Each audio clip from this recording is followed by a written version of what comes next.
Kapag nagma-manifest ka, nagtatanim ka, it's like seeding a seed, no?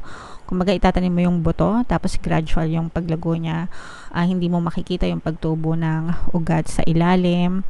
Tapos kailangan mong alagaan, diligan, paarawan, sometimes nilalagay mo ng fertilizer, pausok, no? Especially sa mga puno, ganyan, mga malalaking puno or halaman, pinapaasukan pa yan minsan, di ba? So, you have to alagaan.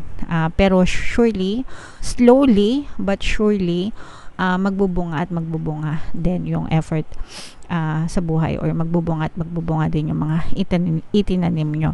So, ganun din sa buhay, guys, no? Lahat ng ating itinatanim ay magbubunga.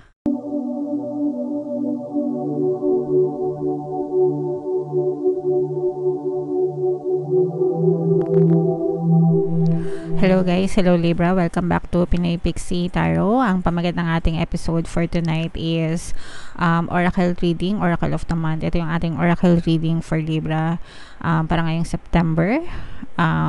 Meron tayong tatlong set ng decks, guys. Ito yung para sa spiritual messages, life messages, and then ito naman yung para sa love life nyo.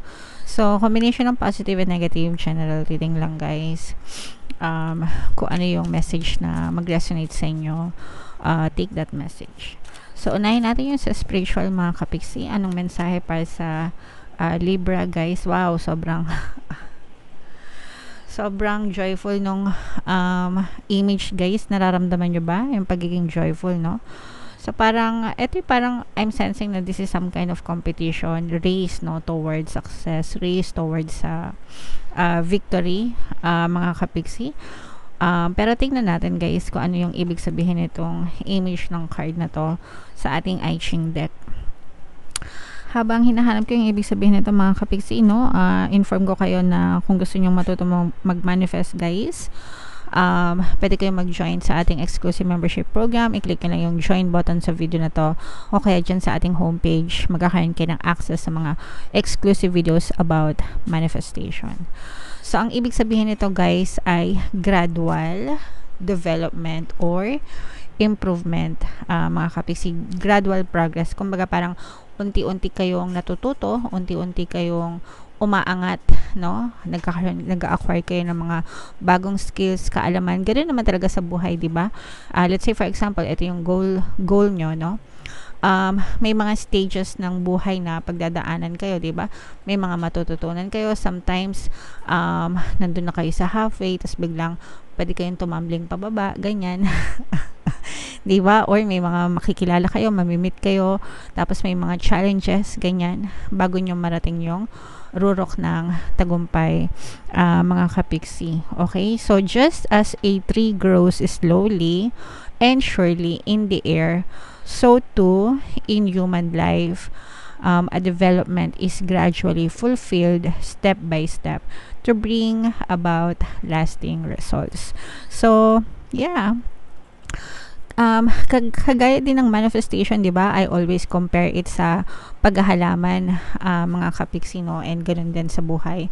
Kapag nagma-manifest ka, nagtatanim ka, it's like seeding a seed, no?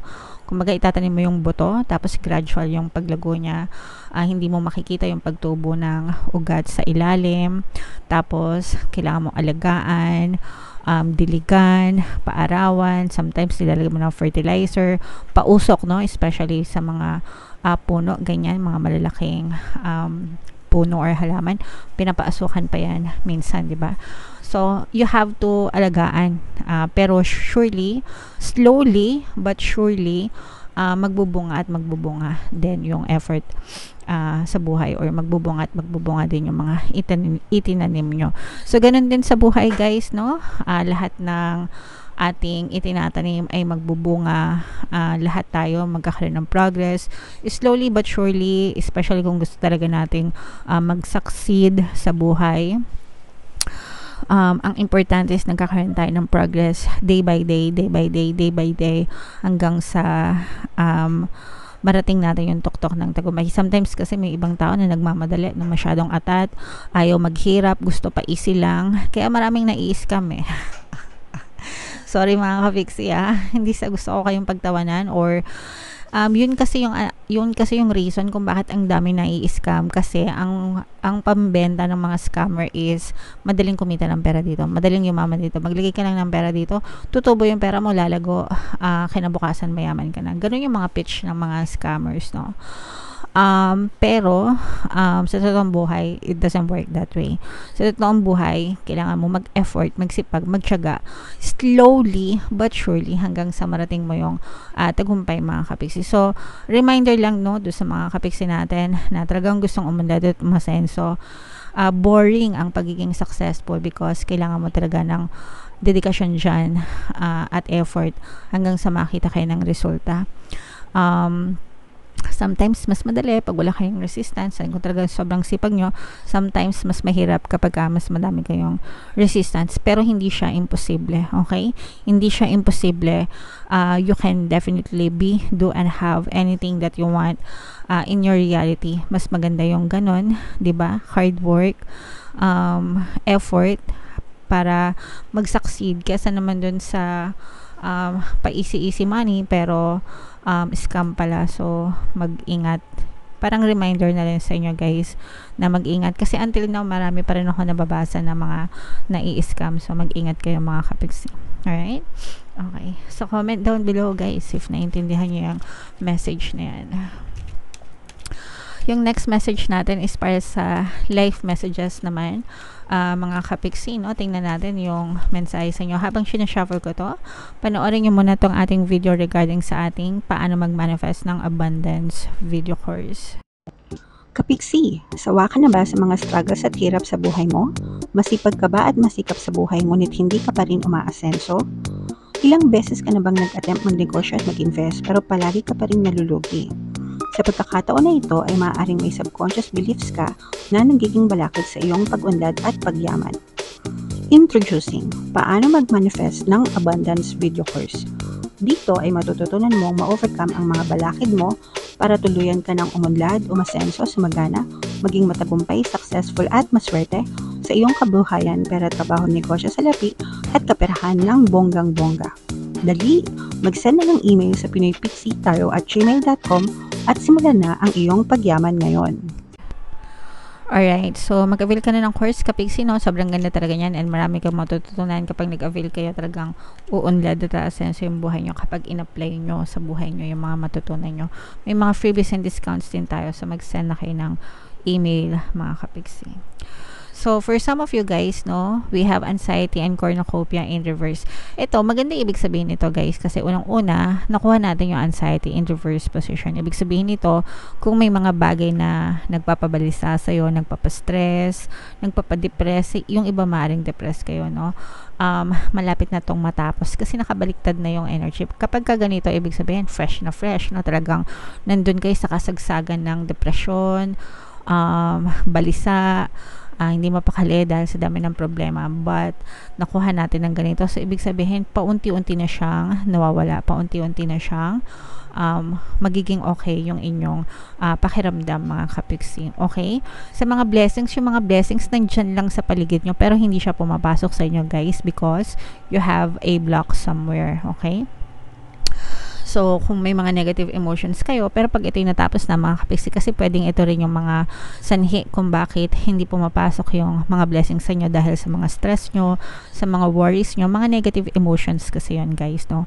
If you have any negative emotions, stress, worry, doubt, fear, galit, anger, hatred, resentment, lahat na, complain, ganyan, lahat na ng mga superlatives na pwede nyo maisip na adjective na negative emotions. Kapag may mga naisip kayong ganyan at may nararamdaman kayong ganyan, it's blocking you from having a harmonious life, a harmonious relationship with life, with blessings, with abundance. Okay, so that's why it's very important that you work on yourself, and alisin yung mga negative emotions na yon para pumasok itong mga blessings na to. So para ma-attract nyo itong, guys, yung blessings at maging ganun siya, mag-shift kayo sa gratitude. Pag sinabing gratitude, pagpapasalamat. Okay, number 1 yun, no? Number 1 rule yun, no, guys. Always be grateful. Palaging magpasalamat sa mga blessings. So, i-comment nyo na Sa baba, mga kapiksi, I'm grateful for all the blessings, okay? Kahit wala kayong blessings na natatamasa, but I'm sure meron yan, kahit gano'ng kaliit mga kapiksi, meron yan, no? So, just tell yourself, I'm grateful for the blessings. So, kaya naman, thank you for all the blessings. Comment nyo yan sa baba, mga kapiksi, para talagang itong energy na to is maging ganito and pumasok yung kasaganaan sa buhay nyo, guys, okay? And kung may mga negative emotions kayo, guys, pwede yung pakinggan yung ating Ho'oponopono in Self-Love Subliminal para maalis yung mga emotional pain nyo and yung mga negative emotions. Kapag wala yun, kapag wala yung mga negative emotions, mas madali nyo ma-attract yung mga swerte sa buhay nyo, mga kapiksi. Okay? Alright. So, comment down below if naintindihan nyo and if naka-resonate kayo kasi sobrang ganda talaga ng message para sa inyo. And then yung last message natin, guys, is para sa love life naman. Shuffle natin to. Habang shuffle ko to, guys, naka-flash sa screen nyo yung ating email coaching, Manifest Your Desires, using the law of attraction. If meron kayo mga specific na gusto nyong i-manifest, pwedeng love and relationship, pwedeng money or career, mga kapiksi, pwede kayong magpabook ng email coaching session with me, guys. So, mag-send lang kayo ng email sa pinaypixietarot@gmail.com. So, ito yung mga, natin, guys, love message. Grabe, sobrang ganda, no? We have unconditional. Yung iba sa inyo, maaaring in a relationship kayo or pwedeng single kayo looking for attracting a relationship, no? So, sa mga in a relationship, nakikita natin na matibay yung inyong connection, unconditional love, oneness, okay? Very affectionate kayo sa isa't isa and attracted attracted kayo ng inyong person, mga kapiksi, to the point na ini-enjoy nyo yung inyong relationship with this person, mga kapiksi.